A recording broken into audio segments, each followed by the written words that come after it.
परदेशी नागरिक आपण बघतो त्यांच्याकडे पैसा भरपूर आहे, त्यांच्याकडे प्रगती आहे, त्यांच्याकडे डेव्हलपमेंट आहे, सगळ्या गोष्टी आहेत, पण त्यांच्याकडे मनशांती नाही आहे. म्हणायचं ते it's a combination of maths, physics. नकाशासारखे जे असे खाचेखोचे असतात त्यात आपण कुठले ग्रह कुठे ठेवायचे किंवा त्याची मांडणी कशी केली जाते. परंपरा तीच, पण त्याला जोड आधुनिकतेची. पत्रिका जळमत असेल तरी पण जोपर्यंत तुमच्याकडे एकमेकांचा मान सन्मान ठेवणं, एकमेकांना समजून घेणं ह्या गोष्टींची कमतरता असेल आणि तुमची पत्रिका जुळत असेल तरी तुमचा संसार टिकू शकत नाही. कारण मग आता आजकाल प्रोफेशनल टचच सगळीकडे आलेला आहे. नवरा बायकोच्या रिलेशनमध्ये पण एक प्रोफेशनलिझम आलेलं आहे. ज्या पत्रिकेमध्ये मंगळ चांगल्या पद्धतीने स्थिरावलेला आहे, मंगळाची पत्रिका आहे, ती व्यक्ती उत्तम, उत्कृष्ट, सक्सेसफुल सर्जन होते. अरे हो, मंगळ या शब्दाला फक्त ळ न लावता ल लावला, मंगलचं तर मंगल ते एकदम पॉझिटिव्ह होऊ शकतं. अगदी खरं. आणि होतं तसं. पत्रिकेमध्ये किंवा ग्रहांमुळे होणारी कुठलीच मुवमेंट निगेटिव्ह कधीच नसते. अच्छा, आपण त्याला निगेटिव्ह पद्धतीने घेतलं तर मग नुकसान होतं. भीत्यापोटी ब्रह्मराक्षस. तर प्रत्येक माणसाच्या आयुष्यामध्ये 30 वर्षांनंतर 7.5 येते. प्रत्येक मनुष्य म्हणतो की शांतता पाहिजे, सगळं आहे, शांतता नाही, खूप क्रिटिकल सिच्युएशनमध्ये आहे. डॉक्टरांचे प्रयत्न करतच असतात, पण त्यासोबत ते महामृत्युंजयाचं अनुष्ठान करतात, त्याची पत्रिका बघून त्या ग्रहांचा जप हवन करतात. तर त्याला ते जोड दिली जाते, ज्याच्यामुळे एक पॉझिटिव्हिटी क्रिएट होते, त्याला एक सपोर्ट मिळतो. आपण म्हणतो महादेवांना जल अर्पण करा, तुम्ही गणपती बाप्पाला गुळ खोबरं ठेवा, प्रार्थना करा. जर तो बोर्ड पाहिल्यानंतर ब्रेक दाबलात तर जर्क बसणार नाही, पण बोर्ड वाचून एक्सेलेटर दाबतात तर जर्क बसणार नाही. म्हणजे अडचणी येणारच, पण त्याची आपण तीव्रता कमी करू शकतो. नक्कीच तीव्रता कमी करू शकतो. जसं तुमच्या भाषेमध्ये म्हणतात प्रिकॉशन बेटर दॅन क्युअर. म्हणजे कोणी जर व्यक्ती येऊन तुम्हाला म्हणतंय की बाबा ही पूजा आणि हे हवन केल्यामुळे तुमची ग्रहांची स्थिती मी इकडे पोझिशन चेंज करून देतो, असं काही होत नाही. तुम्ही त्या वास्तूच्या रचनेनुसार आवश्यकता असेल तरच ती एनर्जी वाढवली पाहिजे. एक्स्ट्रा एनर्जी पण कधी कामाची नसते. मग ती पॉझिटिव्ह असू देत नाही, ती निगेटिव्ह असू देत. कासव पाण्यामध्ये ठेवावा, पण तो देवघरामध्ये असावा, कारण पुनर्जन्माचा फेरा हा कधीही न थांबणारा असतो.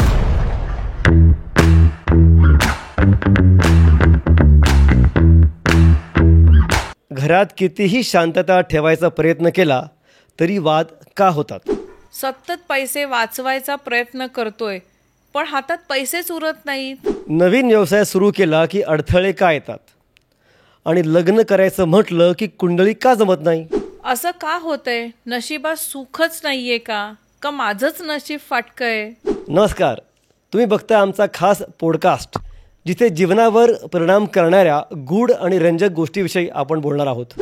आपल्या जीवनात चांगल्या किंवा वाईट घटना का घडतात, त्यासाठी एखादी संधी किंवा आपलं नशीबच जबाबदार आहे का, की मग त्यामागे ग्रहदशा, तुमची कुंडली, ह्या सगळ्या गोष्टींचा पण समावेश आहे. आज आपल्या सोबत आहेत प्रसिद्ध ज्योतिषशास्त्र आणि वास्तुशास्त्रज्ञ, जे आपल्याला या विषयावर आज मार्गदर्शन करणार आहेत. आणि ज्योतिषशास्त्र खरंच हे विज्ञान आहे की अंधश्रद्धा, या विषयावर सुद्धा आपण आज बोलणार आहोत. तर आज आपल्या सोबत आहेत श्री सुजित देशमुख गुरुजी, ज्यांची भारतात पुणे आणि मुंबई येथे कार्यालय आहेत. त्याचबरोबर दुबई आणि सिंगापूर येथेही त्यांची कार्यालय आहेत. आजपर्यंत 50,000हून अधिक लोकांना त्यांनी योग्य मार्गदर्शन केलेले आहे. यात राजकारणी, व्यावसायिक, कलाकार आणि इतर बरीच मंडळी समाविष्ट आहेत. चला तर मग सुरुवात करूया या रहस्यमय आणि ज्ञानवर्धक प्रवासाला. पण त्याआधी हा व्हिडिओ शेवटपर्यंत नक्की बघा. And don't forget to like, share and subscribe to our channel. चला सुरू करूया आजचा episode. Sit back, relax and enjoy the show. Deshmukh Guruji, आमच्या नवीन मराठी चॅनलच्या सेगमेंट चर्चा बिर्चा, नवा विचार नवी दिशावर तुमचं मनापासून स्वागत. Welcome to our show sir. धन्यवाद. माझा सर्वात पहिला प्रश्न तुम्हाला हे असणार आहे की आज आपण प्रत्येक वेळेस शास्त्र आपण सांगतोय, तर ज्योतिष शास्त्र आणि वास्तुशास्त्र हे नेमकं आहे तरी काय? आपली भारतीय संस्कृती किंवा आपले हे जे विश्व आहे हे एका खूप मोठ्या आणि चांगल्या बेसवर उभं राहिलेलं आहे. जसे की आपण पाहतो की अनादी कालापासून आपले वेद, जे 4 वेद आहेत, ऋग्वेद, यजुर्वेद, सामवेद आणि अथर्ववेद, या वेदांच्या बेसवर ह्या सगळ्या गोष्टी चाललेल्या आहेत की जे अनादी आहेत. अनादी कालापासून एक लाखो करोडो वर्षांपासून जे स्थिर आहेत, त्यांचा वेदस्य चक्षु खिलशास्त्र मेतद, म्हणजे जे वेद आहेत त्याला अंग आहेत, जसे आपल्या शरीराला अंग असतात, बर. तर त्या अंगांपैकी प्रमुख अंग वेदांचं जे आहे ते ज्योतिषशास्त्र आहे. ओके. तर हे जे ज्योतिषशास्त्र आहे हे आपल्या जगात आपण कुठलीही गोष्ट पाहिली तर ती पंचतत्वांवर अवलंबून आहे. म्हणजे जसं आपण पृथ्वी, जल, आकाश, वायू हे जे पंचतत्व आपले आहेत त्या पंचतत्वांशी निगडीत असणारच हे शास्त्र आहे. आणि ज्योतिष असेल किंवा वास्तुशास्त्र असेल या दोन्ही गोष्टी त्याच्याशी निगडीत असतात. त्या गोष्टींचा समतोल राखण्यासाठी आपण घेतलेलं मार्गदर्शन किंवा केलेलं कॅल्क्युलेशन हे त्याच्यातून आपण समजून घेऊ शकतो.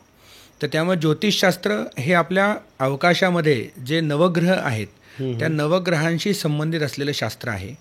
त्या नवग्रहांच्या पोझिशननुसार केलेल्या कॅल्क्युलेशनमधून आपण जो मार्ग काढतो त्याला ज्योतिषशास्त्र म्हणतात. त्याचप्रमाणे वास्तुशास्त्रामध्ये पण आहे.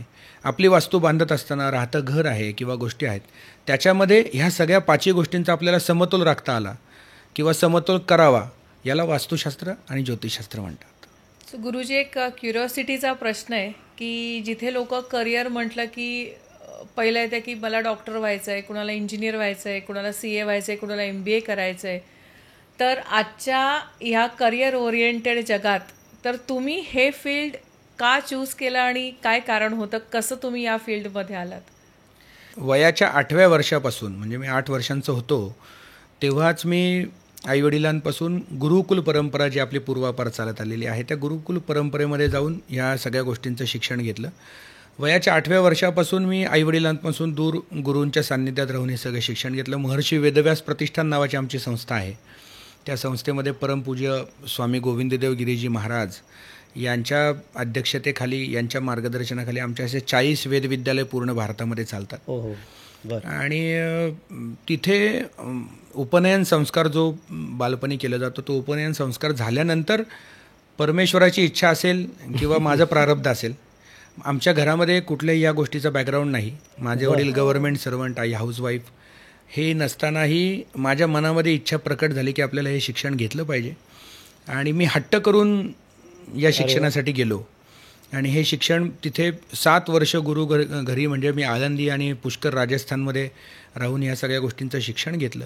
आणि मग त्यानंतर हा प्रवास सुरू झाला. मला असं वाटतं की करिअर CA, इंजिनियर, डॉक्टर आणि ह्या सगळ्या गोष्टी केल्यानंतर होतं, हा जो समज आहे हा थोडासा सगळ्यांनीच काढला पाहिजे. करिअर हे कुठल्याही क्षेत्रामध्ये होऊ शकतं, फक्त आपण त्या क्षेत्रामध्ये त्या पद्धतीने स्वतःला झोकून दिलं पाहिजे, त्याचा अभ्यास केला पाहिजे, त्या पद्धतीने त्याचा आपण मार्ग घेऊन त्याचं युटिलायझेशन करता आलं पाहिजे.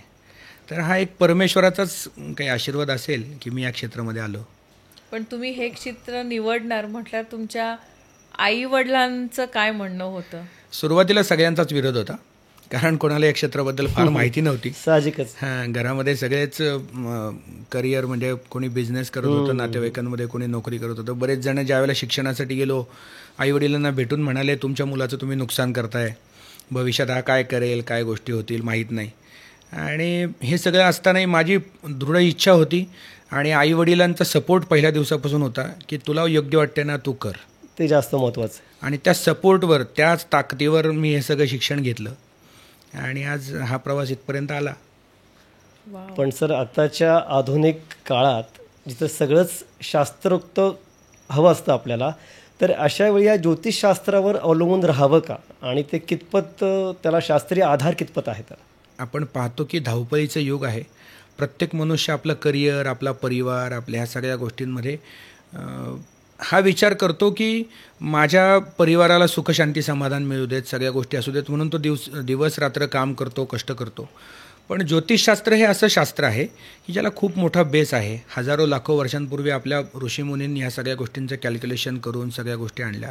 म्हणजे मी म्हणेल की विज्ञान जे आहे हे विज्ञान 1-2 शतकांपूर्वी कुठेतरी समोर आलं, कुठेतरी रिसर्च बेस आणि ह्या सगळ्या गोष्टी. आपण आता डॉक्टर आहात दोघंही, तर मी तुम्हाला असं विचारेल की हिपोक्रेस्ट, आपलं जे तुम्ही नाव माहितीच असेल तुम्हाला, की डॉक्टर आपण झाल्यानंतर ती एक तुम्हाला शपथ दिली जाते सगळ्या गोष्टी. त्यांचं आर्टिकल तुम्ही गुगलवर जाऊन सर्च करा. त्यांच्या आर्टिकलमध्ये तुम्हाला स्पष्ट लिहिलेलं दिसेल की कुठलाही इलाज करणारा डॉक्टर किंवा त्या प्रोफेशनमध्ये करणारी व्यक्ती जी आहे त्या व्यक्तीला जर ॲस्ट्रॉलॉजीचं नॉलेज असेल तर तो जो काही पेशंट आहे, तो जो कोणी रुग्ण आहे, त्याच्यावर तो उत्तम प्रकारे शस्त्रक्रिया करू शकतो, त्याच्या उत्तम प्रकारे तो त्याला इलाज देऊ शकतो. म्हणजे ज्याला फादर ऑफ मेडिसिन म्हटलं जातं तुमच्या भाषेमध्ये. तर त्या लेवलची लोक पण ह्या सगळ्या गोष्टी मानतात आणि ते त्यांच्या पुस्तकामध्ये त्यांनी पब्लिश केलं आहे. आज तुम्ही गुगलवर गेलात तर तुम्हाला ते वाचायला मिळेल की त्यांचं काय म्हणणं आहे त्याबद्दल. तर मी असं म्हणेल की आपण फार भाग्यवान आहोत की आपण भारतामध्ये जन्माला आलो आणि हे सगळं शास्त्र, ह्या सगळ्या गोष्टी आपल्याला सहज उपलब्ध आहेत. आज आपण परदेशात गेलो तर परदेशी नागरिक आपण बघतो, त्यांच्याकडे पैसा भरपूर आहे, त्यांच्याकडे प्रगती आहे, त्यांच्याकडे डेव्हलपमेंट आहे, सगळ्या गोष्टी आहेत, पण त्यांच्याकडे मनशांती नाही आहे. मनशांती नाही. तुम्हाला पीस ऑफ माइंड पाहिजे असेल, आत्ता प्रत्येक व्यक्तीला आपण भेटतो, प्रत्येक व्यक्तीशी बोलतो, तर आपण बघतो प्रत्येक व्यक्ती डिवाईड झालेला, म्हणजे त्याच्या विचारांमध्ये, त्याच्यावर ते परिवाराचं ओझं आहे, समाजाचं ओझं आहे, हे सगळ्या गोष्टी आहेत, त्यामुळे त्याला पीसेस ऑफ माइंडमध्ये तो डायव्हर्ट झाला आहे. तर मला असं वाटतं पीस ऑफ माइंड तुम्हाला जर हवं असेल तर ज्योतिषशास्त्र हा खूप चांगला आधार आहे. फक्त तुम्ही कुठल्या गोष्टीकडे कुठल्या नजरेने पाहता त्यावर गोष्टी खूप डिपेंड आहेत. कारण प्रत्येक क्षेत्रामध्ये गेलो आपण, कुठलंही क्षेत्र घ्या, डॉक्टर असतील, ॲडव्होकेट्स असतील, चार्टर्ड अकाउंटंट असतील किंवा ज्योतिषशास्त्रामध्ये मार्गदर्शन करणारे गुरुजी असतील, तुम्ही कोणत्या व्यक्तीकडून कशा पद्धतीने मार्गदर्शन घेताय त्या पद्धतीने ती गोष्ट आहे. कारण तुम्हाला जर त्या व्यक्तीने फक्त भीतीच घातली त्या गोष्टीबद्दल तर आपण त्याचा विचार त्या पद्धतीने करणार.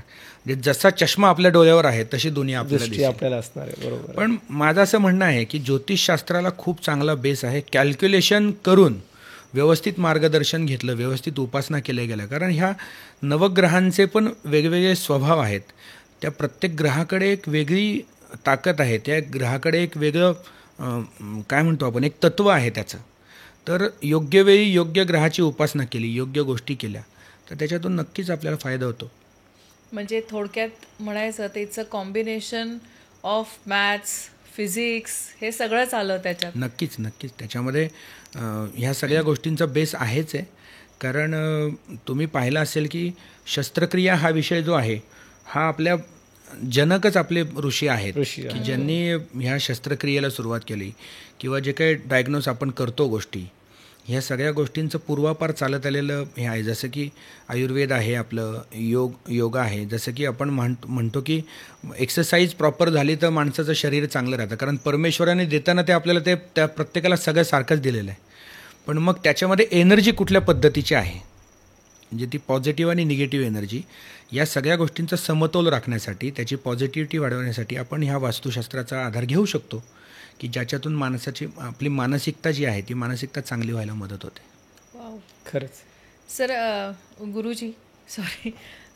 गुरुजी, ज्योतिषशास्त्र हे सगळं जेव्हा आपण म्हणतो तर कुंडली ही ओघाओघाने आलीच आणि प्रत्येक मूल जेव्हा जन्माला येतं तर त्याच्या जन्मवेळेनुसार किंवा ते जन्म ठिकाण काय आहे, ती तारीख काय आहे, त्यावेळेला त्याप्रमाणे ती कुंडली बनते आणि ती त्याच्या शेवटच्या श्वासापर्यंत ती त्याच्याबरोबर राहते. म्हणजे जन्माला आल्यानंतरचं हे फर्स्ट डॉक्युमेंटेशन असं आपण त्याला म्हणू शकतो. पण बऱ्याचदा मग लोकांना वाटतं की अरे डॉक्टरचं घड्याळ चुकीचं असेल तर, किंवा जेव्हा आम्ही ती न्यूज ऐकली त्यावेळेचं ती वेळ चुकीची असेल तर, किंवा वेळेत फरक, घड्याळात फरक, तर ह्या वेळेप्रमाणे, घड्याळाप्रमाणे त्या कुंडलीमध्ये किती बदल होतो आणि ह्याला कुठली कुंडली किंवा कुठली वेळ त्या कुंडलीसाठी खरी मानायची? प्रश्न फार सुंदर आहे तुमचा, कारण बऱ्याच लोकांना हा प्रश्न पडतो. पण पूर्वी असं व्हायचं, कारण पूर्वी फार यंत्रसामुग्री नसायची, वेळेचं बंधन नसायचं. म्हणजे पूर्वी आता आपण जुन्या मंडळींना जर भेटलो आपण आणि त्यांनी जर वेळ विचारली जन्माची तर ते सांगतात बाबा गाई चरून परत येत होत्या त्यावेळेला जन्म झाला, धार काढत होते त्यावेळेला जन्म झाला, सूर्योदय झाला, कोंबडा ओरडत होता त्यावेळेला जन्म झाला. पण आत्ताचा काळ पाहिला तर लोक खूप कॉन्शियस आहेत या सगळ्या गोष्टींकडे. म्हणजे ते अगदी सेकंदाचं सगळं ते एकदम प्रॉपर त्याच्यावर गोष्टी हे करतात.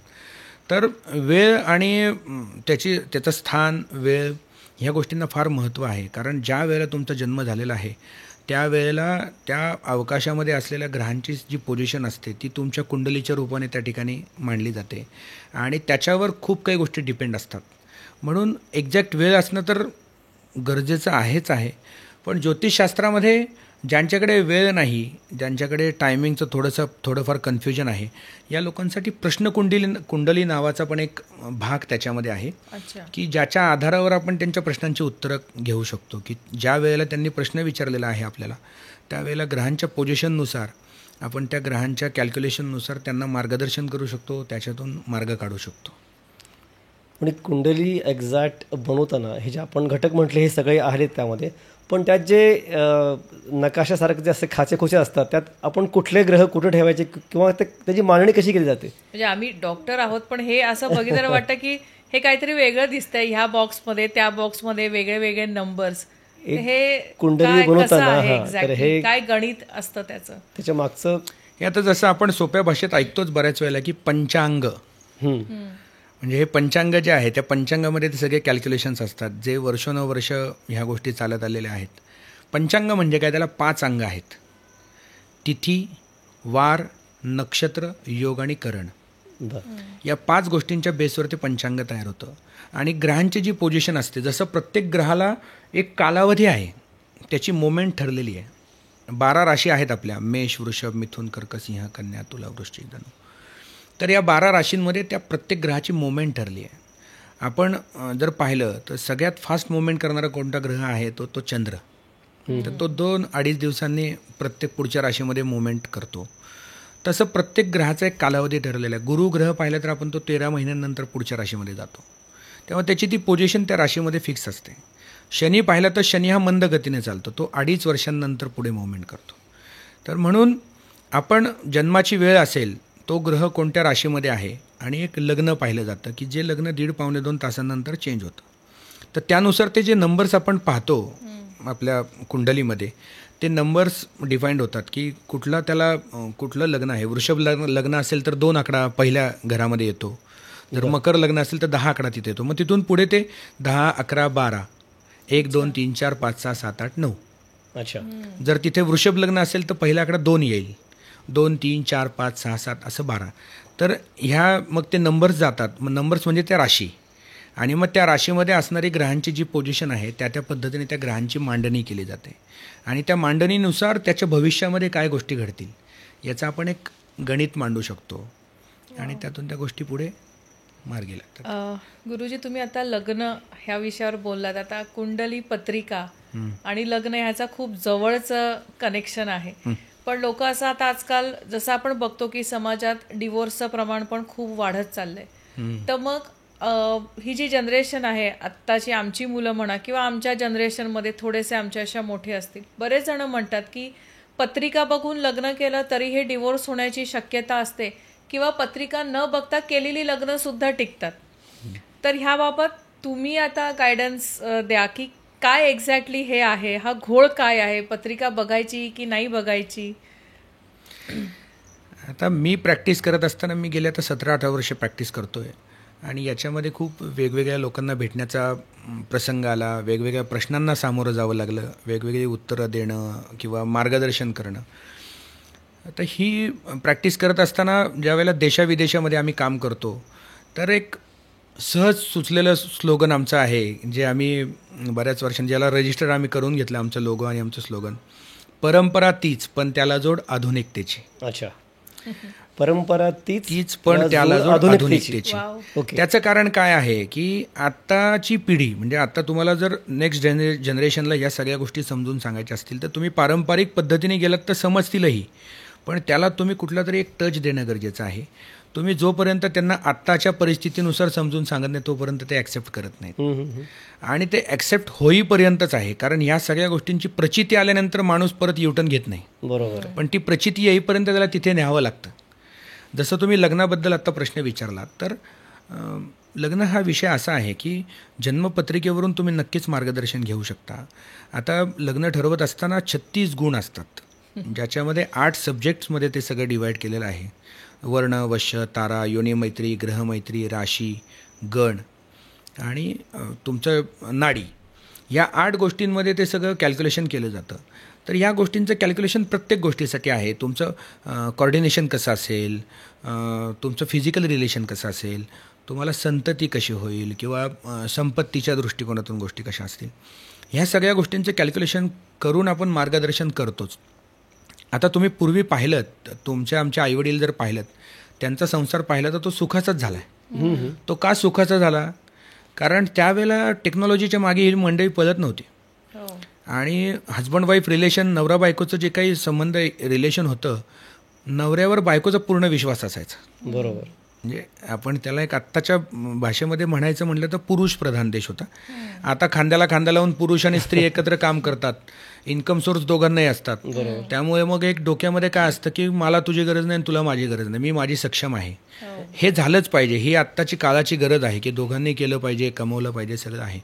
पण एक फार महत्त्वाचा डिवोर्ससाठी विषय हा असा आहे की पत्रिका जळमत असेल तरी पण जोपर्यंत तुमच्याकडे एकमेकांचा मान सन्मान ठेवणं, एकमेकांना समजून घेणं, ह्या गोष्टींची कमतरता असेल आणि तुमची पत्रिका जुळत असेल तरी तुमचा संसार टिकू शकत नाही. बरोबर. इगो हा जो आहे हा फार महत्त्वाचा भाग यामध्ये झालेला आहे की माघार घ्यायला कोणी तयार नाही.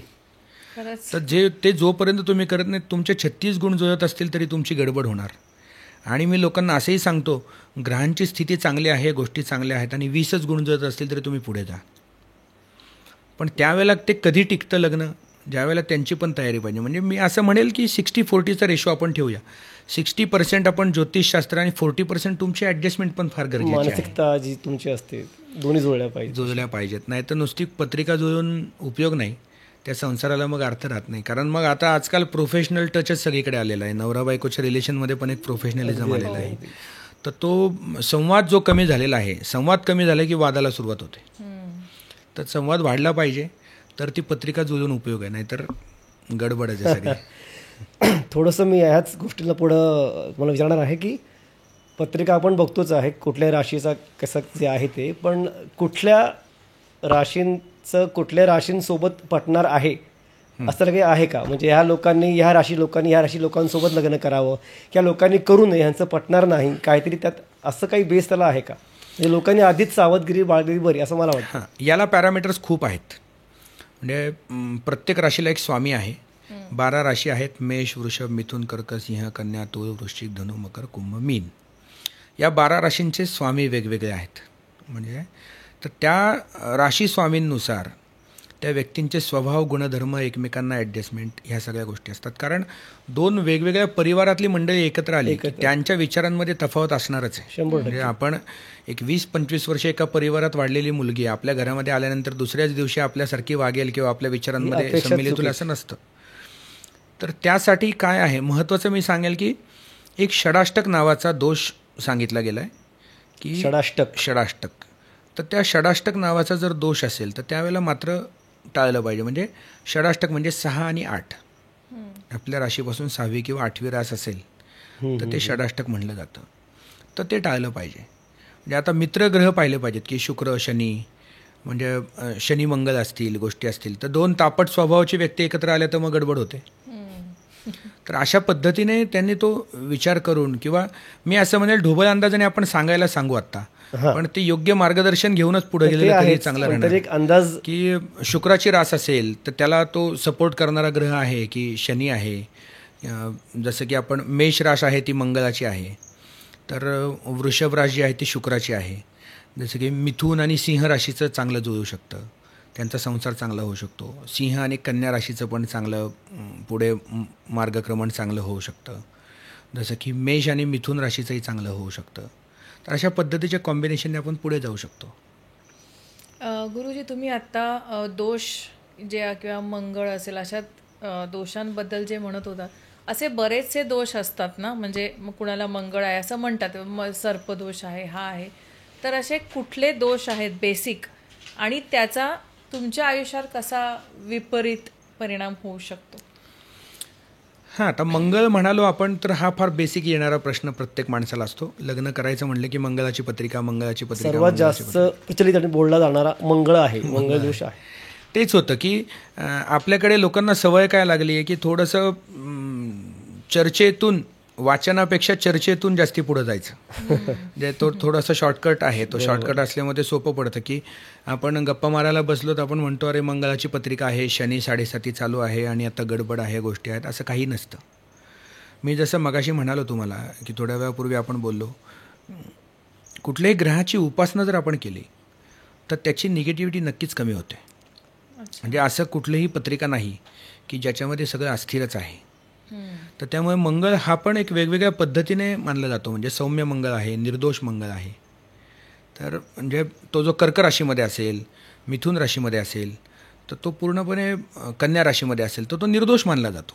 जसं मी मगाशी आपल्याला थोड्या वेळापूर्वी बोललो की त्या पोझिशन्स ज्या स्थिर होतात की 2 आकडा 3 आकडा, तर त्याच्यामध्ये ती 12 स्थानं असतात. त्या कुंडलीमध्ये जो चार्ट आपण पाहतो त्या 12 स्थानांमध्ये द्वादश स्थान, प्रथम स्थान, चतुर्थ स्थान, सप्तम स्थान आणि अष्टम स्थान, हा जो ॲरो आहे या ॲरोमध्ये जर मंगळ आला तर मंगळाची पत्रिका आहे असं म्हणलं जातं. अच्छा.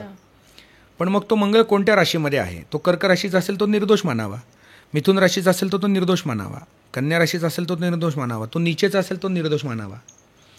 पण लोक काय बघतात, लोकांना बेसिक माहिती झालेलं असते की ह्या 5 स्थानांमध्ये मंगळ असेल तर ती पत्रिका टाळायची. असं काहीही न करता योग्य व्यक्तीकडून जर मार्गदर्शन घेतलं आपण तर नक्कीच त्या गोष्टी होऊ शकतात. आता मंगळाचा विषय निघाला, आपण दोघंही डॉक्टर आहात. मी तुम्हाला आवर्जून सांगू इच्छितो की ज्या पत्रिकेमध्ये मंगळ चांगल्या पद्धतीने स्थिरावलेला आहे, मंगळाची पत्रिका आहे, ती व्यक्ती उत्तम, उत्कृष्ट, सक्सेसफुल सर्जन होते. अरे वा. ओ, हे म्हणजे नव्हतं मी माहिती अभ्यासासाठी तुम्हाला सांगेल की तुम्ही चांगल्या सक्सेसफुल सर्जन व्यक्तीची पत्रिका घ्या, त्याच्यामध्ये मंगळ असतो म्हणून तो सक्सेसफुल सर्जन असतो. आम्हाला. ग्रेट. अच्छा. म्हणजे तसं प्रत्येक प्रोफेशनसाठी आहे. म्हणजे तुमच्या पत्रिकेमध्ये शुक्राचा टच तुम्हाला मिळाला तर तुम्ही मग चांगले आर्किटेक्ट, चांगले इंटिरियर डिझायनर, कला क्षेत्रामध्ये तुमचं चांगलं वर्चस्व राहतं. मंगळाचं तुम्हाला सपोर्ट मिळाला तर तुम्ही जसं वैद्यकीय क्षेत्र मी आत्ता म्हणालो आपल्याला, वैद्यकीय क्षेत्र आहे, क्रीडा क्षेत्र आहे, याच्यामध्ये तो चांगली प्रगती करतो. शनी जर असेल चांगलं तर शनी महाराजांमुळे काय होतं, न्यायाची देवता आहे, तर त्यामुळे तुम्हाला बाकीच्या या न्यायिक क्षेत्रांमध्ये ह्या सगळ्या गोष्टींमध्ये चांगला फायदा होतो. तर ह्या ग्रहांचं कारकत्व वेगवेगळं आहे, त्याचा उपयोग तुम्ही कसा करून घेता मंगळचा ज्योतिषशास्त्रात शिक्का मारला आणि ते सगळं संपलं असं नाही केलं पाहिजे. असं न करता तुम्ही उघड डोळ्याने, कारण मंगळाच्या पत्रिकेमुळे भाग्योदय पण होतो. अरे वा. ही बाजू माहिती नाही, नाण्याला 2 बाजू आहेत. आपण एक निगेटिव्ह बाजू बघतो, कारण हा आपला माइंडसेट झाला आहे की कुठली गोष्ट सुरू केली की पहिली निगेटिव्ह बाजूनी बघायची. असं न करता, आणि मंगळाच्या पत्रिकेमुळे तुमच्या भाग्योदय तर होतंच, आणि पुढे जी डेव्हलपमेंट होणार आहे, स्थिरत्व येणार आहे, त्या मंगळाच्या व्यक्तीकडे डिसिजन मेकिंग पॉवर खूप चांगली असते, नेतृत्व गुण चांगला असतो. तर त्यामुळे आपण म्हणतो वृश्चिक लग्नाची पत्रिका आहे म्हणजे ती मंगळाचं लग्न आहे, त्यामुळे ते नेतृत्व गुण चांगलं असतं. त्यामुळे तुम्ही त्या लहान मुलांची पत्रिका आपण पाहिली तर तुम्हाला तो बालपणापासूनच असा दिसतो, तो लहान मुलांमध्ये खेळतो आणि प्रत्येक वेळी तोच कॅप्टन असतो. प्रत्येक वेळी तोच ठरवतो, बॅटिंग कोण करणार, बॉलिंग कोण करणार, तोच ठरवतो आज काय खेळ करायचा. म्हणजे ते नेतृत्व गुण लहानपणापासून उपजत तुम्हाला दिसतं, कारण त्याच्या पत्रिकेमध्ये ग्रहांची स्थिती तशी असते. किंवा एखादं मूल आपण पाहतो ते खूप शाय आहे, खूप शांत बसतंय, गोष्टी होत आहेत, तर त्याच्या पत्रिकेमध्ये तो चंद्राचा प्रभाव असतो. मग तुम्ही जर योग्य मार्गदर्शन, योग्य सल्ला घेतलात आणि त्याला आवश्यक असणारे काही उपासना आहेत, काही मंत्र, स्तोत्र पठण करणं, गोष्टी करणं, तर त्यातून तो बाहेर येऊ शकतो. म्हणजे मी असं म्हणणार नाही की प्रत्येक गोष्टीसाठी तुम्ही त्याच्यावर डिपेंड राहा, पण ही खूप मोठी आपल्याकडे ताकद आहे, ही खूप मोठी आपल्याकडे पुंजी आहे, त्याचा उपयोग योग्य प्रकारे करा. म्हणून मी माझ्याकडे येणाऱ्या प्रत्येक क्लायंटला सांगतो की आमच्या त्या ब्रीद वाक्याप्रमाणे, बाबा उघड्या डोळ्यांनी विचार कर. म्हणजे माझ्याकडे वारंवार कोणी आला तर त्याला सांगतो, आता तू 4 महिने माझ्याकडे येऊ नकोस, कारण दर 2 दिवसांनी सांगायला तुझ्यासाठी माझ्याकडे काही नाही.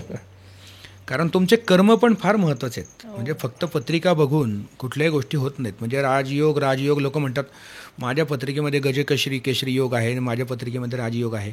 राजयोग असतो, सगळ्या गोष्टी असतात, पण तुमचे कर्म फार महत्त्वाचे आहेत. तुम्ही त्या कर्माची जोड देऊन उपासना करा तर नक्की तुम्हाला फायदा होतो.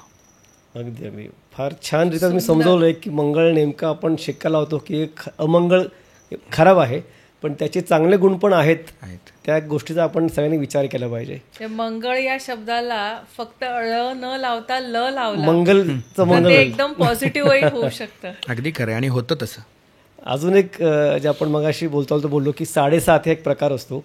माझ्या लहानपणाला आठवतं की मी वडिलांसोबत जायचो दर शनिवारी शनी मंदिरात, आणि माझे वडील एक तेलची वाटी असतं ते अभिषेक सारखं करायचे. ही जी प्रथा आहे की तुमच्या मागं शनी लागलेला आहे किंवा 7.5 आहे, ती 10 वर्षाची 12 वर्षाची जी काय असेल, तर हे नक्की 7.5 म्हणजे काय आणि ह्याला लोकांनी कितपत घाबरावं? कारण 7.5 ऐकून कधी कधी हां मला 7.5 आहे, मी जे काय करणार आहे ते काय त्यात सक्सेस मला मिळणार नाही, त्यामुळे करून पण उपयोग नाही, हे 10 वर्ष मी अशीच सोडायची. तर हा प्रकार नेमका कसा लोकांनी ॲक्सेप्ट करावा आणि 7.5 सोबत लोकांनी डील कसं करावं?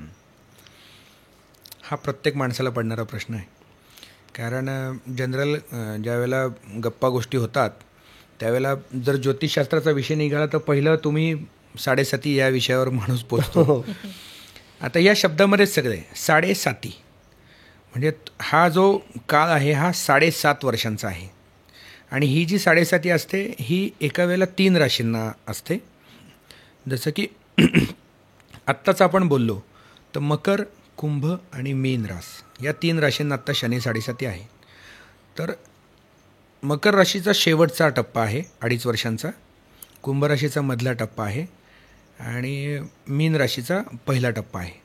तर जशी एका राशीची 7.5 म्हणजे आत्ता मार्च महिन्यामध्ये आपल्या मकर राशीची 7.5 संपणार आहे. तर मकर राशीची 7.5 संपेल तर मग कुंभ, मीन आणि पुढच्या राशीला म्हणजे मेष राशीला ती 7.5 सुरू होते. अच्छा. तर 2.5 वर्षांचे 3 टप्पे असतात. या 3 टप्प्यांमध्ये ते सगळं गणित मांडलं जातं. दुसरा प्रश्न तुम्ही जो विचारलात की माणूस घाबरलेला असतो किंवा मग 7.5 काहीतरी गडबडच होते, अस्थिरताच निर्माण होते, की परत आपण त्याच विषयाकडे येऊ की पत्रिकेमध्ये किंवा ग्रहांमुळे होणारी कुठलीच मुवमेंट निगेटिव्ह कधीच नसते. अच्छा. आपण त्याला निगेटिव्ह पद्धतीने घेतलं तर मग नुकसान होतं. भीत्यापोटी ब्रह्मराक्षस. जसं आपण शनी उपासना जी आहे ती उपासना आपण वेगवेगळ्या पद्धतीने करतो. जसं की तुम्ही मगाशी जसं सांगितलं की आपले वडील लहानपणी घेऊन जायचे, आपण शनी महाराजांना तेल या सगळ्या गोष्टी अर्पण करायचो. तर ही जी उपासना आहे ही उपासना काय करते, आपल्याला एक एनर्जी क्रिएट करते. म्हणजे ज्या वेळेला कुठेतरी जाऊन नतमस्तक आपण जसं प्रॅक्टिकल भाषेमध्ये विचार करतो की कुठेतरी चांगल्या ठिकाणी जाऊन आपण सबमिट झालो की बाबा प्रत्येकाच्या प्रोफेशनमध्ये कोणीतरी सुप्रीम पॉवर असते. मग तो सक्सेसफुल कोणीतरी व्यक्ती असेल किंवा मग आपण मानतो ती गोष्ट असेल, तर तिथे जाऊन आपण नतमस्तक झालो, प्रार्थना केली तर नक्कीच फायदा होतो. शनी महाराजांचं कालखंडाने ह्या सगळ्या गोष्टी पाहिल्या तर शनी 7.5 शनी महाराजांचं एक पूर्ण भ्रमण 30 वर्षांनी होतं. बरं. तर प्रत्येक माणसाच्या आयुष्यामध्ये 30 वर्षांनंतर 7.5 येते. जी 7.5 आत्ता संपलेली आहे ते सगळं भ्रमण करून ते 30 वर्षांनंतर येतात. त्यामुळे शनी महाराज आपल्याला सगळ्या गोष्टींचं ज्ञान देतात. शनी महाराज आपल्याला शिस्तीत राहायला शिकवतात. शनी महाराज आपल्याला नुकसान झालं त्याच्यातून बाहेर कसं पडायचं हे शिकवतात. शनी महाराज आपल्याला चांगलं वाईट याच्यातलं पण सगळ्या गोष्टी शिकवतात. पण मग तेच आहे की तुम्ही कोणत्या माइंडसेटने त्यासमोर जात आहे, कोणत्या माइंडसेटने त्याचा विचार करताय, त्यावर ते सगळं डिपेंड आहे. शनी 7.5 वाईट आहे हा मूळ मुद्दा पहिला आपण सगळ्यांनी डोक्यातून काढला पाहिजे. शनी महाराजांची उपासना करावी, कारण उपासनेला जे बळ आहे म्हणजे माणसाची मानसिकता. आपण जसं आत्ता पाहतो की प्रत्येक मनुष्य म्हणतो की शांतता पाहिजे, सगळं आहे, शांतता नाही. तर आपण जसं आता खूप काही गोष्टी बघतो की मेडिटेशन लोक करतायत, शांत बसतायत. कारण आपण काय होतं आहे या धकाधकीच्या जीवनामध्ये आपण सगळं करतोय पण स्वतःशी बोलायला विसरतो. आपण बाकी सगळ्यांशी गप्पा मारतोय, मग तुम्ही स्वतःला वेळ कधी देताय? तर या उपासना केल्यामुळे काय होतं, स्वतःला वेळ मिळतो. म्हणजे शनी महाराजांची उपासना तुम्हाला सांगितली की बाबा रोज एक माळ जप करा. शनी महाराजांचा जो बीज मंत्र आहे, शनी महाराजांचं पौराणिक मंत्र आहे, ह्याचा एक माळ जप करा. ते जप करत असताना काय होतं, आपलं जे माइंड आहे ते माइंड कॉन्सन्ट्रेशन लेवलला जातं आणि मग त्यावेळेला स्वतःसाठी गोष्टी करणं किंवा ती एक एनर्जी असते की सकाळी तुम्ही 108 मण्यांची एक माळ पूर्ण जप केलात आणि घरातून बाहेर पडलात तर त्या एनर्जीने तुम्ही बाहेर पडता, पॉझिटिव्हिटीने बाहेर पडता की आपल्याला एक मनामध्ये ताकद असते की मी आज हे करून बाहेर पडलो ना सगळं चांगलं होईल. म्हणून उपासना करावी. शनी 7.5 कुठले गैरसमज ठेवू नये. पॉझिटिव्ह माइंडसेट ठेवला पाहिजे असं आपण म्हणूयात. आत्ता आपण एवढं सगळं ग्रहांबद्दल बोललो, आम्ही पण ऐकलं बरंचसं. पण मला ना एक जेव्हापासून आता हे ज्योतिषशास्त्राबद्दल काही आर्टिकल वाचतो किंवा माहिती आहे तर एक क्युरिओसिटी मला एक अशी आहे की लाखो किलोमीटर दूर आपल्यापासून इतके दूर असणारे ग्रह आपल्या आयुष्यावर किती असा प्रभाव कसं काय टाकू शकतात. म्हणजे ते माइंडसेट असो, फिजिकल हेल्थ असो, फायनान्स स्टेटस असो, काही असो, पण ते एक क्युरिओसिटी आहे मला की ग्रह तारे इतक्या दूर आहेत आणि आपण इथे आहोत, लाखो किलोमीटर दूर. हे एवढी नक्षत्र, तारे, ग्रह हे कसं काय आपल्या आयुष्यावर एवढा परिणाम कसा करू शकतात? आता मला एक गोष्ट तुम्ही सांगा की ग्रहांचे जर आपण अंतर ह्या सगळ्या गोष्टींचा विचार केला तर सगळ्यात दूर कोणता ग्रह? सूर्य. सूर्याच्या सूर्योदय आणि सूर्यास्ताशिवाय आपलं काही घडतं का? नाही. आज डॉक्टरी पेशामध्ये जरी आपण पाहिलं तर बऱ्याच वेळेला मार्गदर्शन करत असताना स्किन डिसीज आणि ह्या सगळ्या गोष्टी झाल्या तर आपण काय सांगतो? सूर्यप्रकाशात बस, B12 मेंटेन होईल, विटॅमिन डी तुला मिळेल, त्याच्यातून शरीराचे आजार दूर होतील. ह्या सगळ्या लहरी असतात ना, ह्या सगळ्या एनर्जीवरच हे सगळं चालतं. आपल्या ऋषीमुनींनी हजारो वर्षांपूर्वी ह्या सगळ्या गोष्टींचं कॅल्क्युलेशन करून आपल्या धर्मग्रंथांमध्ये हे सगळं लिहून ठेवलेलं आहे. ज्या वेळेला तुम्ही कुठल्या मंत्रांचा उच्चार करता किंवा कुठल्या गोष्टींसाठी आपण चांगलं काही करतो त्यावेळेला एक ओरा निर्माण होतो आणि तो जो ओरा आहे तो ओरा तुम्हाला त्या सगळ्या गोष्टींमध्ये प्रोटेक्ट करायला मदत करते. हजारो लाखो किलोमीटर दूर असणारे हे जे ग्रह आहेत यांच्या मोमेंट्स आजपर्यंत कधीही थांबलेल्या नाहीत. जे आपण पंचांग म्हणतो, विज्ञान आत्ता आलं. विज्ञानाचं 2-3 शतकांपूर्वी, 200-300 वर्षांपूर्वी हे सगळे रिसर्च आणि या सगळ्या गोष्टी सुरू झाल्या. पण हे सगळं तर लाखो वर्षांपासून आपण करतोच आहे की. पंचांगामध्ये आपण पाहतो ग्रहण कालावधी याचा उल्लेख ग्रहण व्हायच्या 1-2 वर्ष आधीच त्याच्यामध्ये केलेला असतो. एक्झॅक्ट त्या वेळेला ग्रहण लागतं, एक्झॅक्ट त्यावेळेलाच ती सावली त्या ग्रहासमोर, त्या सूर्यासमोर, चंद्रासमोर येते आणि त्याच वेळेला ती बाजूला का जाते. तर हे सगळं कॅल्क्युलेशन आहे. आणि मग तो जो निर्माण होणाऱ्या ज्या लहरी आहेत त्या लहरींचा उपयोग आपण योग्य पद्धतीने केला तर नक्कीच त्या ग्रहांचा आपल्यावर चांगला प्रभाव, वाईट प्रभाव ह्या सगळ्या गोष्टी होतात. म्हणून ते लाखो करोडो किलोमीटर दूर जरी असतील तरी जसं आपण सुरुवातीला बोललो होतो त्या पद्धतीने जे आपले पंचतत्व आहेत म्हणजे अग्नी, वायू, आकाश, पृथ्वी, जल, ह्या सगळ्या गोष्टींचा समतोल राखणं म्हणजे ग्रहांची उपासना करणं आहे. कारण प्रत्येक ग्रहाशी निगडीत एक ते तत्व आहे. अग्नितत्व जे आहे ते अग्नितत्व आपण पाहतो की शनी, मंगळ यांच्या रवीशी निगडीत आहे. रवी मंगळाशी निगडीत अग्नितत्व आहे. तुम्ही वायुतत्व पाहिलं तर तुम्ही शनी महाराजांशी निगडीत आहे. म्हणजे शारीरिक स्थितीशी निगडीत जरी आपण विचार या ग्रहांचा केला, तुम्ही डोळ्यांना चष्मा कधी लागतो? तर ज्यावेळेला तुमचं रवी मंगळ अस्थिर होतो त्यावेळेला चष्मा लागतो. अच्छा, असं पण त्याला एक शास्त्रीय कारण आहे. माणसाला पॅरालिसिसचा अटॅक किंवा ह्या सगळ्या गोष्टी कधी होतात? ज्यावेळेला शनी बिघडतो. अच्छा, चंद्र जो आहे तो चंद्र जलतत्वाचा आहे. त्यामुळे तुम्हाला ज्यावेळेला चव न लागणे किंवा थोडंसं पाण्याची कमतरता होणं, म्हणजे आपण याच्यामध्ये पण पाहतो आळस आला आहे, मला आता खूप असं कसं तरी होतं, मग आपण काय करतो? चहा पितो. चहा नंतर आला. पण पूर्वी काय होतं की अरे तुला झोप येते ना, म्हणजे तुला चंद्राचं तत्व तुझ्या शरीरात कमी झालं, पाणी पी. अच्छा, पाणी पिले की झोप जाते. तुम्ही करून बघा इथून पुढे. झोप आली तर माणूस ग्लासभर त्यांनी पाणी पिलं तर त्याचा आळस निघून जातो. कारण चंद्राचं तत्व कमी झालेलं आहे. ज्योतिषशास्त्रानुसार विचार केला तर चंद्राचं तत्व वाढवलं की तुमचा आळस दूर होतो. त्या पद्धतीने आहे. गुरु वायू तत्वाशी निगडीत आहे. कानाचे प्रॉब्लेम गुरुच्या अस्थिरतेमुळे चालू होतात. तर ह्या प्रत्येक ग्रहाचं आपल्या शरीराच्या वेगवेगळ्या पार्ट सोबत एक कनेक्शन आहे. म्हणून ज्योतिषशास्त्र ग्रह किती जरी लाखो किलोमीटर दूर असतील आणि तुमच्या पत्रिकेतल्या पोझिशननुसार तुम्ही त्याचं मार्गदर्शन घेतलं, हे बघा, म्हणजे वैद्यकीय इलाजाची आपल्याला गरज आहेच आहे, त्याला आपण नाकारत नाही. कारण ती काळाची गरज आहे. आपली लाईफस्टाईल आणि या सगळ्या गोष्टी बघितल्या तर तुम्हाला त्या सगळ्या गोष्टींना मार्गक्रमण करायचंच. पण त्याला तुम्ही याची जोड दिलीत तर नक्कीच फायदा होतो. म्हणजे बऱ्याच वेळेला आता आमच्याकडे लोक येतात की खूप क्रिटिकल सिच्युएशनमध्ये आहे, डॉक्टरांचे प्रयत्न करतच असतात, पण त्यासोबत ते महामृत्युंजयाचं अनुष्ठान करतात, त्याची पत्रिका बघून त्या ग्रहांचा जप हवन करतात.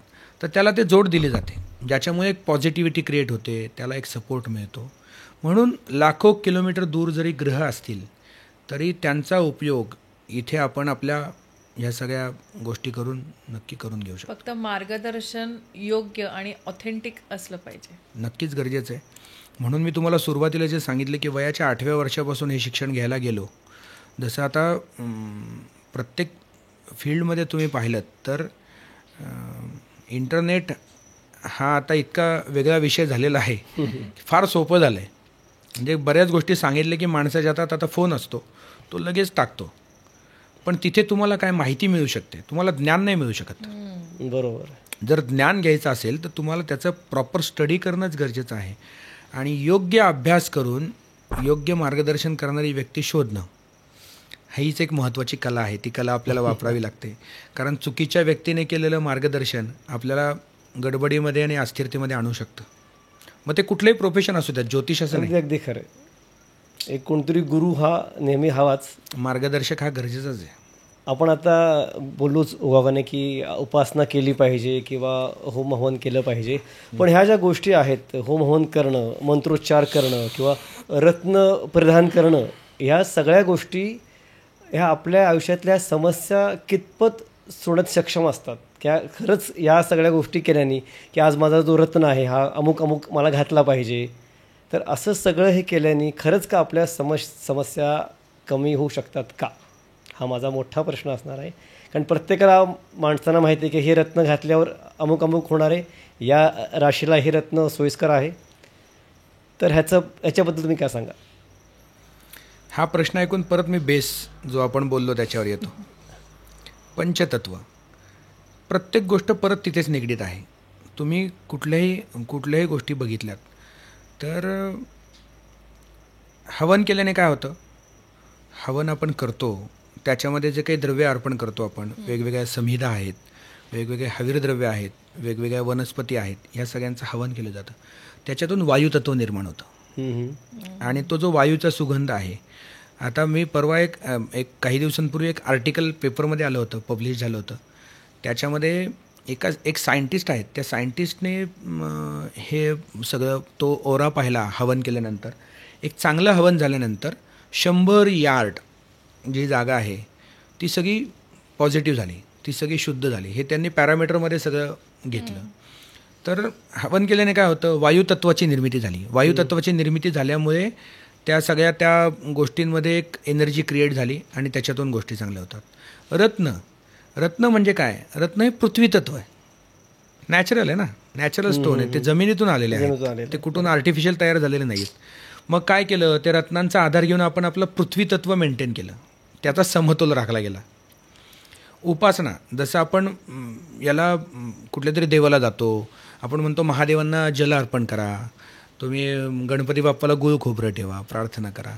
तर याच्यातून काय झालं, याच्यातून तुमचं आकाश तत्व, कारण त्या देवाकडे बघतो, त्याच्याकडे नजरेला नजर मिळवली आणि प्रार्थना केली की आपलं माइंड ऑटोमॅटिक म्हणतो अरे इथे आलो म्हणजे आपलं काम झालं. आणि काय झालं, आकाश तत्व मेंटेन झालं. तर या सगळ्या गोष्टींना 100% बेस आहे. आपल्याला फक्त काय करायचं आहे, समतोल राखायचा आहे. मनुष्य म्हणजे आपण ऐकतो पिंडी ते ब्रह्मांडी, पिंडी ते ब्रह्मांडी असं एक वाक्य आपण ऐकतो. पिंडी म्हणजे काय, आपलं शरीर आहे, आणि ब्रह्मांडी म्हणजे पंचतत्व आहे. कुठलाही मनुष्य जीवन जगत असताना त्याचा ज्यावेळेला मृत्यू होतो त्यावेळेला त्याला अग्निदाह दिला जातो. प्रत्येक याच्यानुसार वेगवेगळ्या गोष्टी आहेत, अग्निदाह दिला जातो. त्या माणसाला काय केलं जातं, पंचतत्वामध्ये विलीन झाला. आपण पण वाक्य बोलतो ना, हो, श्रद्धांजलीच्या वेळेला म्हणून पंचतत्वात विलीन झाला. म्हणजे काय, तर सगळ्या गोष्टींचं मूळ हे पंचतत्व आहे, आणि त्या पंचतत्वाचं समतोल राखलं की सगळ्या गोष्टी होतात. म्हणूनच मग आपल्या शास्त्रामध्ये ही जोड दिलेली आहे की बाबा उपासना कर, म्हणजे मग कधी आकाश तत्वाशी निगडीत गोष्टी असतात, कधी जलतत्वाशी निगडीत गोष्टी असतात, कधी पृथ्वी तत्वाशी निगडीत गोष्टी असतात. तर ह्या सगळ्या गोष्टींची जोड ह्या रत्न, हवन, पूजा, मंत्रपठन ह्या सगळ्या गोष्टींची येतं, आणि त्यातून आपल्या सगळ्या गोष्टी मार्गी लागतात. म्हणजे काही प्रॉब्लेम येणार असतील तर जसं म्हणतात की जे नशिबात लिहिलं आहे ते होणारच आहे. तर समजा असं कुणाच्या ह्याच्यात असं असेल, एखादा प्रॉब्लेम येणार असेल आणि जर असे काही उपाय केले तर त्याला त्याची किती मदत होते? त्या व्यक्तीला खूप मदत होते ह्या सगळ्या गोष्टींची. कारण डेस्टिनेशन फिक्स आहे, तुम्ही कुठे पोचणार आहात हे फिक्स आहे. फक्त तुम्ही मार्गदर्शन घेतल्यानंतर काय होतं, ज्योतिषशास्त्राचं मार्गदर्शन घेणं म्हणजे काय, ज्योतिष पाहणं म्हणजे ड्राईव्ह करत असताना रस्त्यामध्ये जो एक बोर्ड दिसतो, स्पीड ब्रेकर अहेड, हा बोर्ड म्हणजे ज्योतिष पाहणं आहे. बोर्ड वाचल्यानंतर गाडी कशी चालवायची आपण ठरवायचं. जर तर बोर्ड पाहिल्यानंतर ब्रेक दाबला तर जर्क बसणार नाही, पण बोर्ड वाचून एक्सिलेटर दाबता तर जर्क बसणार आहे. मग तो जर्क कशा पद्धतीचा बसेल ते काहीच कोणी सांगू शकत नाही. बरोबर. मग हे मार्गदर्शन घेण्यासाठी ज्योतिषशास्त्र महत्त्वाचं आहे. पोहोचायचं आहे मुंबईला, जायला मार्ग वेगवेगळे आहेत. रेल्वेने जाऊ शकता, एक्सप्रेसवेने जाऊ शकता, हेलिकॉप्टर सर्व्हिस पण आहे, फ्लाईट पण आहे. ज्योतिषशास्त्र बघून आपण ठरवू शकतो की बाबा तू मुंबईला पोहोचणार आहे, पण एक्सप्रेसवेला कुठे अपघात झाला आहे का, ट्रॅफिकमध्ये अडकणार आहेस का, मग तुला काम किती वाजता आहे, मग तुला ट्रेनने जायचं तर त्याच वेळेत निघावं लागेल, फ्लाईटने जायचं तर त्याची वेळ आहे का त्या पद्धतीने. हे सगळं मार्गदर्शन त्यातून. डेस्टिनेशन फिक्स आहे, मार्गक्रमण कसा करायचा, कधी करायचा, कशा पद्धतीने करायचा, याचं मार्गदर्शन ज्योतिषशास्त्र बघून आपण घेऊ शकतो. म्हणजे अडचणी येणारच, पण त्याची आपण तीव्रता कमी करू शकतो. नक्कीच तीव्रता कमी करू शकतो. जसं तुमच्या भाषेमध्ये म्हणतात प्रिकॉशन बेटर दॅन क्युअर. म्हणजे प्रिकॉशन घेतलं तर तुम्ही चांगलं, म्हणजे पुढच्या दृष्टिकोनातून होणारी जी नुकसानं आहेत ती नुकसानं नक्कीच कमी होतात. आपण जे म्हणतो की नशिबात जे आहे ते घडणारच आहे, फक्त तुम्ही उघडपणे डोळसपणे ते बघा, मग त्याची तीव्रता कशी कमी करता येईल ते जन्माच्या वेळी हातात आहे तुम्ही तुमच्या. जन्माच्या वेळी जी तुमची पत्रिका सेट झाली आहे, पत्रिकेतली ग्रहांची स्थिती जी काही सेट झालेली आहे ती या जगात कोणी बदलू शकत नाही. जे कोणी जर व्यक्ती येऊन तुम्हाला म्हणतंय की बाबा ही पूजा आणि हे हवन केल्यामुळे तुमची ग्रहांची स्थिती मी इकडे पोझिशन चेंज करून देतो, असं काही होत नाही. ती पोझिशन तिथे आहेच आहे, पण तुम्ही हवन, तुम्ही उपासना, तुम्ही उपाय करून काय करू शकता, त्याची तीव्रता कमी करू शकता. त्याची डेन्सिटी कमी झाली की ॲटोमॅटिकली तुम्हाला सगळ्या गोष्टींमध्ये मुवमेंट्स दिसतात आणि मग त्याच्या आधारे तुम्ही पुढे जाऊ शकता. ह्याचंच एक असं होतं मध्ये कोविडच्या वेळी आपण बघितलं की कोविड आलेला फर्स्ट वेव्ह, सेकंडमध्ये लोकांना परत आला, पण ज्या लोकांनी वॅक्सिन्स घेतल्या होत्या त्यांची मग तीव्रता तशी ती कमी झाली. तोच प्रकार आपल्याला की त्याचं काहीतरी तशाच पद्धतीने आपण औषध घेतलं पाहिजे. कोविड झालाच परत वॅक्सिन सुद्धा, पण तेव्हा तीव्रता बऱ्याच लोकांना ते एवढी ती नाही जाणवली. आणि दोन्ही गोष्टी असतात. परत मी असं म्हणेल की ती तुम्ही जसं म्हणालात कोविडमध्ये लस घेतल्यामुळे त्या माणसाची मानसिकता पण झाली की आता आपल्याला काही होणार नाही, ते पण झालं, आपल्याला काही होणार नाही. त्याच पद्धतीने हे आहे की उपासना केली की त्याला ती एक मानसिकता होते. जसं मी म्हणालो, सकाळी तो एक मला जप करून बाहेर पडतोय तर त्याला दिवसभर माहिती असतं सकाळी एनर्जी घेऊन बाहेर पडलोय. त्यामुळे मग तो त्या कॉन्फिडन्स लेवल जी असते ना ती वेगळ्या लेवलला जाते. म्हणजे मी असं कधीच म्हणत नाही कोणाला की तू 2-3 तास देवापुढेच बस आणि मग बाहेर पड. 10 मिनिट, 20 मिनिट, अर्धा तासच कर, पण ते मनापासून कर. श्रद्धावान लभते फलम. कुठलीही गोष्ट श्रद्धेने कराल तर त्याचं फळ मिळेल. फॉर्मॅलिटी म्हणून काहीही करायला जाल तर त्याच्यातून काहीही निष्पन्न होणार नाही, ती फक्त फॉर्मॅलिटीच राहते. म्हणजे जसं आज आपण चर्चा करतोय तर एक मनापासून गोष्टी केल्या तर त्या गोष्टी होतात. फॉर्मॅलिटी म्हणून केलं तर ती गोष्ट फार कुठपर्यंत जाणार आपल्याला माहिती नाही. त्याच पद्धतीचं ते आहे. जसं वॅक्सिन घेतल्यानंतर माणसाला वाटतं की आता आपल्याला काही होणार नाही, कारण त्याचं मन असं प्रबल झालेलं असतं. त्याच पद्धतीने ही उपासना, ग्रहांचे मंत्र, ग्रहांचं म्हणजे देवांचं दर्शन, किंवा जसं आपण म्हणतो की आज कलियुगामध्ये पाहायला गेलं परमेश्वराचं दर्शन मंदिरात जाऊन घ्यावंच, पण आज चालते बोलते देव आपल्या घरामध्ये आपले आई वडील आहेत, त्यांचाही तुम्ही आशीर्वाद रोज सकाळी घ्या, त्यांचे आशीर्वाद घेऊनही बाहेर पडा. याने पण तुम्हाला एक एनर्जी येते की बाबा माझ्या पाठीशी भरभक्कम उभे आहेत. म्हणजे त्यांचं वय जरी झालेलं असेल आणि ते खुर्चीवर बसलेले दिसले तरी आपल्याला एक असं वाटतं नाही की आहे माझ्या पाठीशी कोणीतरी.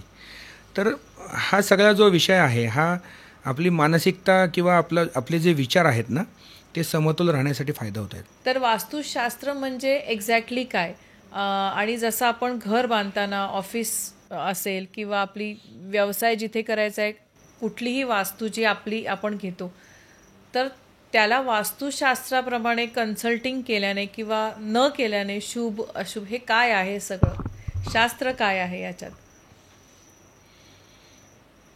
वास्तुशास्त्र हा तसा खूप मोठा विषय आहे. म्हणजे जसं ज्योतिषशास्त्र आपण म्हणतो त्याप्रमाणे वास्तुशास्त्रालाही खूप अनन्यसाधारण असं महत्त्व आहे.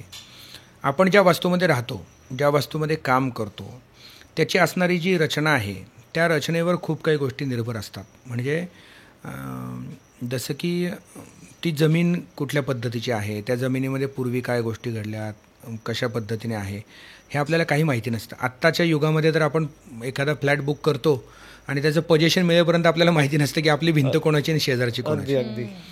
पण मग त्याचे काही स्ट्रक्चर्स सांगितलेले आहेत.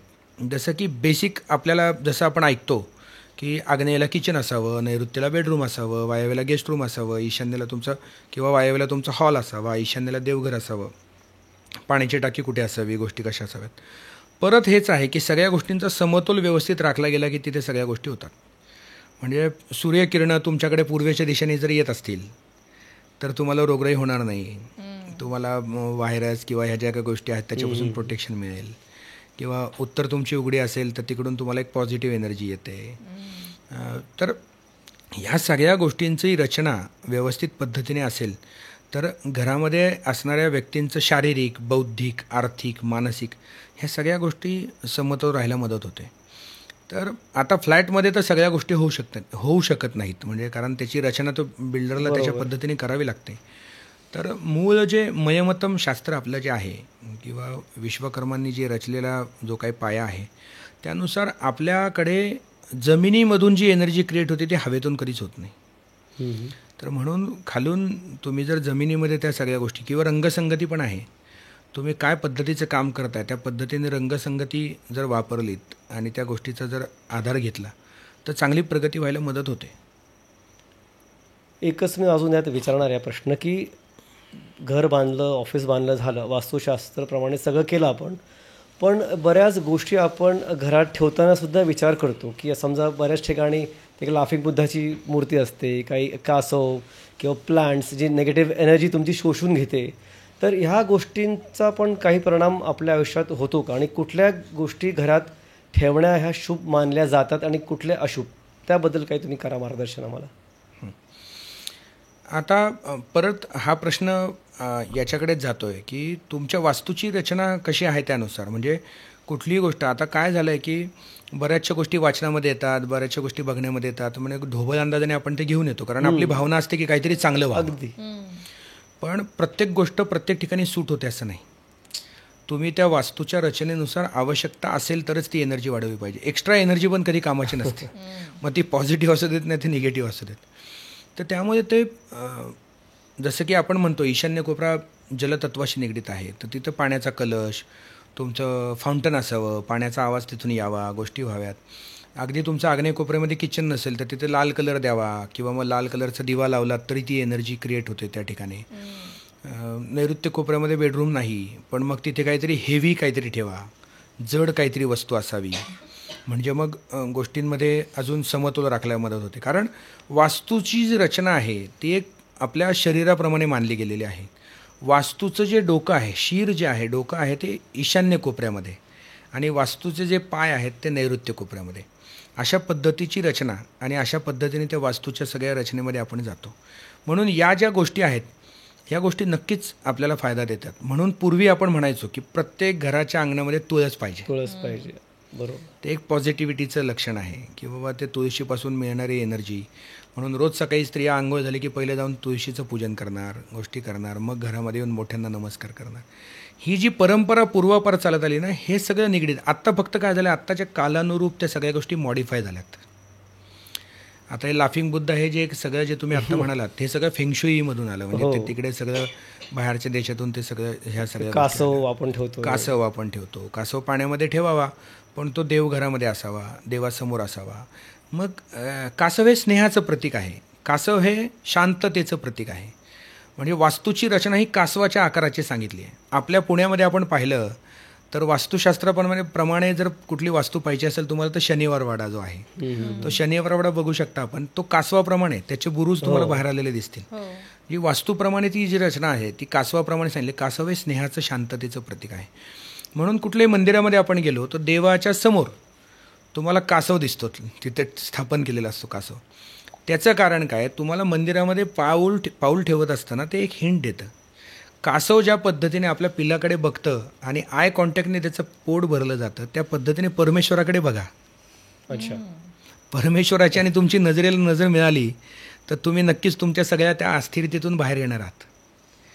ते ह्या खूप सायंटिफिक गोष्टी आपल्या पूर्वजांनी फार विचारपूर्वक सगळी रचना केलेली आहे. फक्त ते आपल्याला माहिती होणं गरजेचं आहे. आणि मग त्या पद्धतीने त्या गोष्टींचा जर विचार केला आपण तर नक्कीच गोष्टी चांगल्या घडायला मदत होते. जसं तुम्ही म्हणालात की वस्तू ठेवतो आपण, तर काय वस्तू तुमच्या समोर आहे त्याप्रमाणे तुमच्या विचारांमध्ये पण बदल होतो.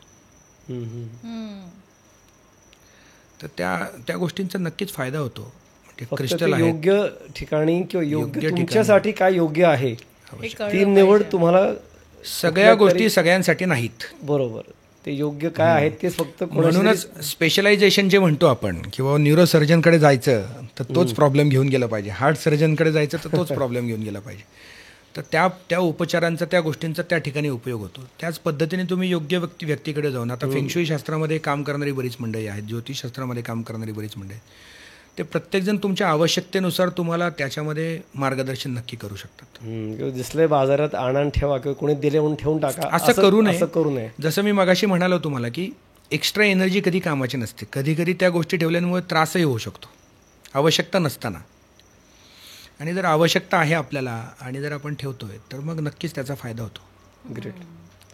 अजून एक प्रश्न माझा असा जरा विचित्र आहे, लहानपणापासूनच मला एक डोक्यात असतो की हा आपण बघतो पिक्चरमध्ये वगैरे पण एक पुनर्जन्मच एक प्रकार असतो, तो खरंच असं काही असतं का? म्हणजे पुनर्जन्म हा एक असा क्वेश्चन तसा असा आहे की कोणी हो म्हणेल कोणी नाही म्हणेल. तुमचं याच्यावर काय मत आहे हे मला जाणायचं आहे. पुनर्जन्माला आपल्याला नाकारता येणार नाही. पुनर्जन्म हा नक्कीच असतो. कारण आपण लहानपणापासून, जसं तुम्ही हे पिक्चरमध्ये पाहिलं किंवा गोष्टी आत्ता तुम्ही म्हणालात, त्याच पद्धतीने लहानपणापासून आपले आईवडील पण आपल्याला सांगत आलेत की चांगले कर्म कर, चांगला विचार कर, कोणाला त्रास देऊ नकोस, चांगल्या भावना ठेव. हे का सांगितलं आहे? कारण या जन्मामध्ये जर आपण चांगली कर्म, चांगल्या गोष्टी जर केल्या तर नक्कीच मोक्षप्राप्ती होईल. कारण मनुष्य जन्म हा मोक्षप्राप्तीसाठीच आहे. मनुष्य ह्या एवढ्या सगळ्या योनींमधून प्रवास करून मनुष्याच्या जन्माला येणं हाच एक भाग्याचा विषय आहे. पण या जन्मामध्ये जर तुम्ही समाधानी नसाल आणि या जन्मामध्ये तुम्ही कर्म चांगले केले नाहीत तर ते परत भोगणं आपल्याला क्रमप्राप्त आहे. असे बरेचसे उदाहरणं आहेत की व्यक्ती गेल्या आणि परत आल्या. बरेच ग्रंथांमध्ये आपण वाचलं. इव्हन घरामध्ये आजी आजोबा गेले असतील, परत कोणी जन्मलं नवीन बाळ तर आजी परत आली किंवा तुमचा आजोबा परत आले, असा एक समज की काही गोष्टी मग त्यांचे म्हणतात हा यांनी पुनर्जन्म घेतलाय. असं पण बऱ्याच अशा पद्धतीच्या गोष्टी नक्कीच घडतात. कारण पुनर्जन्मानं आपल्याला नाकारता येणार नाही. फक्त आत्ता आपल्याला काय करायचं आहे की आपले कर्म, विचार ह्या सगळ्या गोष्टी चांगल्या ठेवल्या तर नक्कीच मोक्षप्राप्ती होईल. कारण पुनर्जन्माचा फेरा हा कधीही न थांबणारा असतो. तर तो कुठेतरी, हे एक गोष्ट तुम्ही लक्षात घ्या की एक कंपॅरिझन म्हणून आपण पाहिलं तर आम्ही चांगल्या कुटुंबात जन्माला का आलो? मागच्या जन्मी काहीतरी चांगलं केलं, पुण्य केलं. हे बोली भाषेत पण बोलतो ना आपण. मागच्या जन्मी काहीतरी चांगलं केलं म्हणून माझ्या पोटी जन्माला आलो. आपण जन्माचा विषय काढतो पण नक्की पुनर्जन्म आहे का नाही? नक्कीच आहे. म्हणूनच मग आपण कंपॅरिझन केलं तर आपण चांगल्या ठिकाणी बसतो, चांगलं आपलं शिक्षण झालंय, चांगल्या गोष्टी करतोय, चांगले पैसे कमवतोय, चांगल्या लोकांमध्ये उठतोय बसतोय, हे का तर आपले चांगले कर्म पुनर्जन्माचे. प्रारब्ध ज्याला आपण म्हणतो, पूर्वसंचित, तर त्या पूर्वसंचितावर हे सगळं निर्भर असतं आणि ते नक्कीच कॅरी फॉरवर्ड होतं. म्हणून आपण काय म्हणतो की कर्म चांगले करा, विचार चांगले ठेवा, नक्कीच चांगल्या गोष्टी मार्गी लागतात.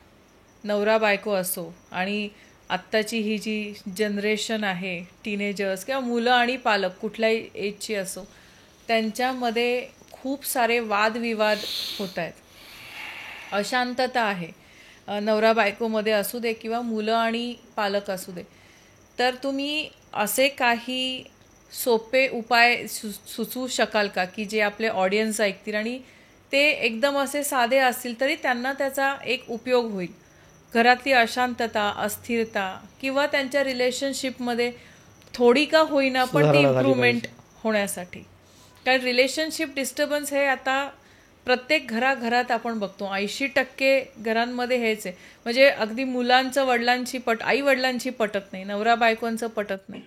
तर त्यासाठी काही सांगू शकाल का? खूप छान प्रश्न. याच्यामध्ये महत्त्वाचा कम्युनिकेशन गॅप हा जो आपण म्हणतो बोलीभाषेमध्ये, तो एक फार महत्त्वाचा पार्ट आहे की आपण एकमेकांशी बोलणं, आपल्या एकमेकांशी देवाणघेवाण विचारांची खूप कमी झाली आहे.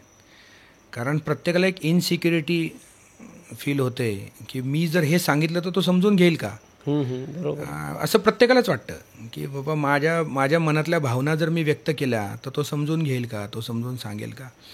याचं महत्त्वाचं कारण काय झालेलं आहे की आपण आपल्या स्वतःच्या मागे असणारे जे काही व्याप आहेत ते खूप वाढवून घेतले.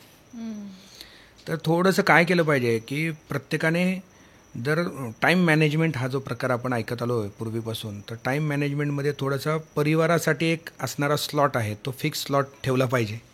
तो नवरा असू देत, बायको असू देत, मुलं असू देत, कोणी असू देत. तर पहिली गोष्ट, त्यांनी एकमेकांशी विचारांची देवाणघेवाण केली तर ह्या गोष्टी कमी होतील. दुसरी गोष्ट, घरामध्ये जर काय करायचं असा आपण विचार केला तर शक्य झालं तर रोज संध्याकाळचा एक वेळ असा ठेवा की ज्याच्यामध्ये तुम्ही काहीतरी परमेश्वराची उपासना करा, काही चांगल्या गोष्टी म्हणा. म्हणजे मी असं म्हणत नाही की तुम्ही भजनच करत बसलं पाहिजे, असं काही नाही.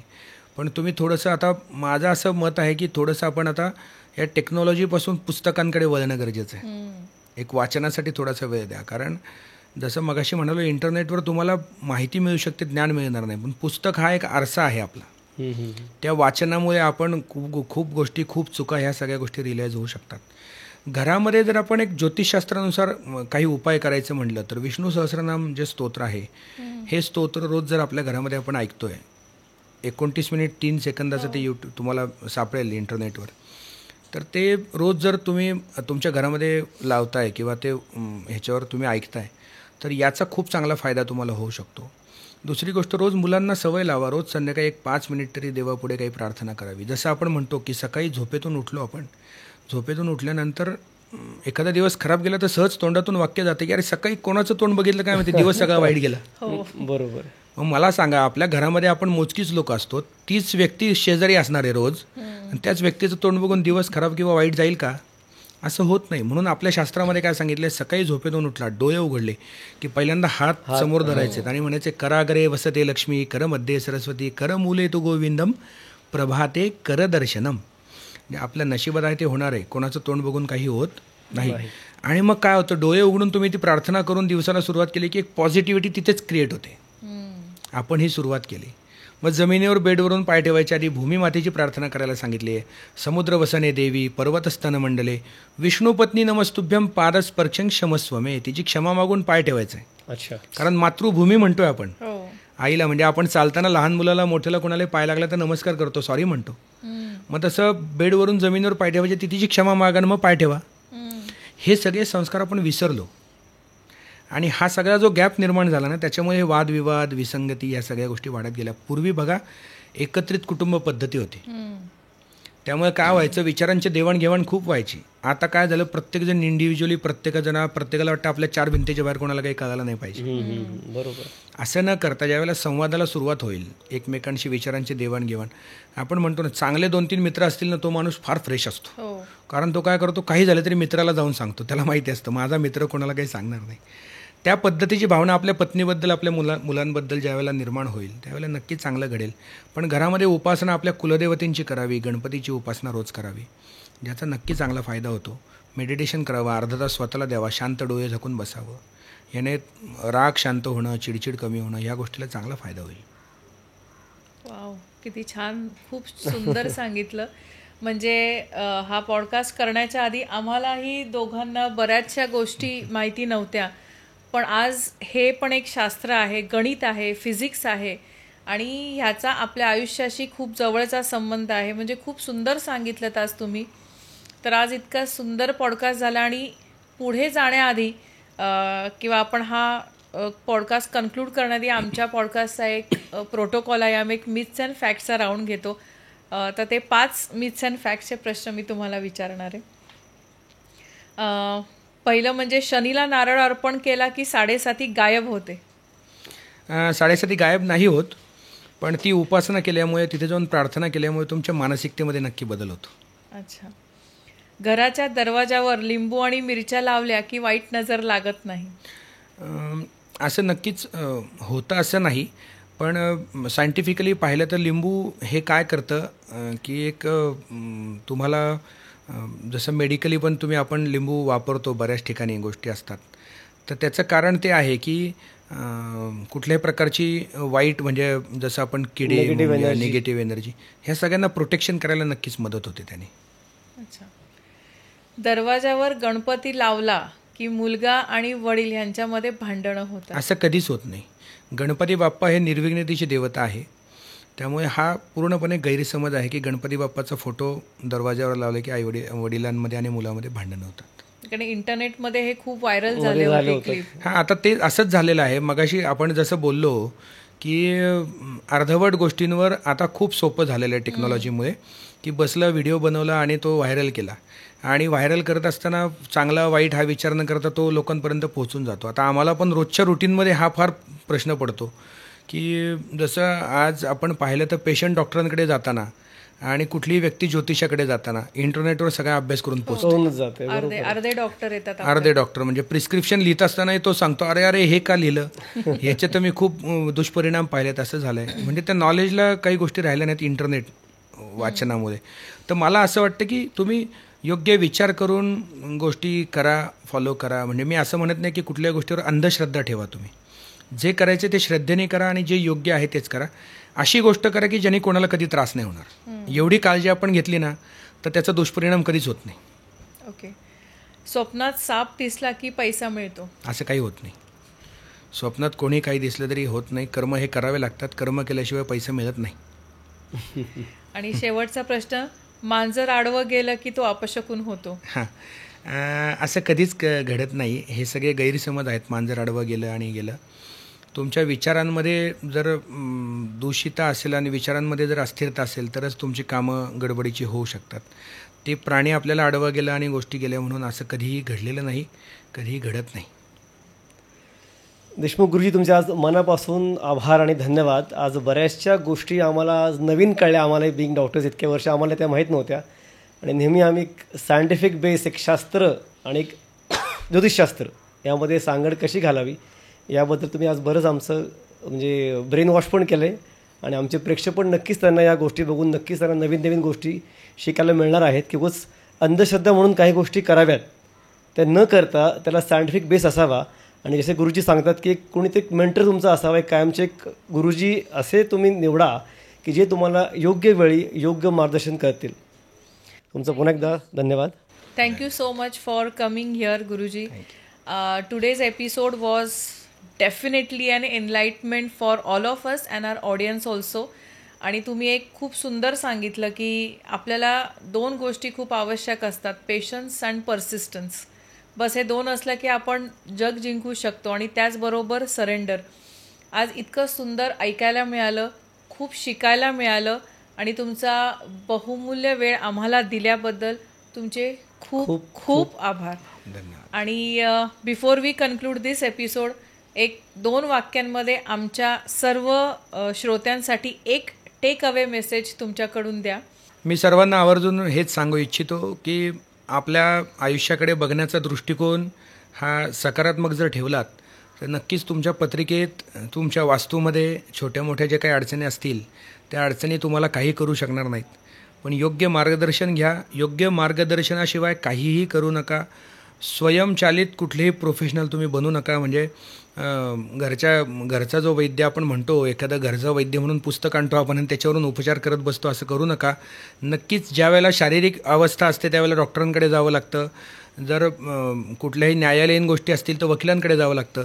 तसं योग्य मार्गदर्शन घेऊनच गोष्टी करा तर तुम्हाला अडचणींचा कमीत कमी सामना करावा लागेल आणि लवकर तुम्ही तुमच्या अडचणीतून बाहेर पडाल. धन्यवाद. थँक्यू. ग्रेट. लवली. तर आशा करतो की तुम्हाला आमचा आजचा हा एपिसोड खूप आवडला असेल. आमचा एपिसोड तुमच्या मित्र आणि परिवारांसोबत शेअर करायला मुळीच विसरू नका. आणि हो, आमचं नवीन मराठी सेगमेंट चर्चा बिर्चा, नवा विचार नवी दिशा आणि आमचं हिंदी पॉडकास्ट चॅनल बातों में एक मुलाकात किसी खास के साथला लाईक, शेअर आणि सबस्क्राईब करायला विसरू नका. तर लवकरच भेटूया एक नवीन एपिसोड आणि एक नवीन एक्सपर्टसह. Till then, stay tuned, stay excited.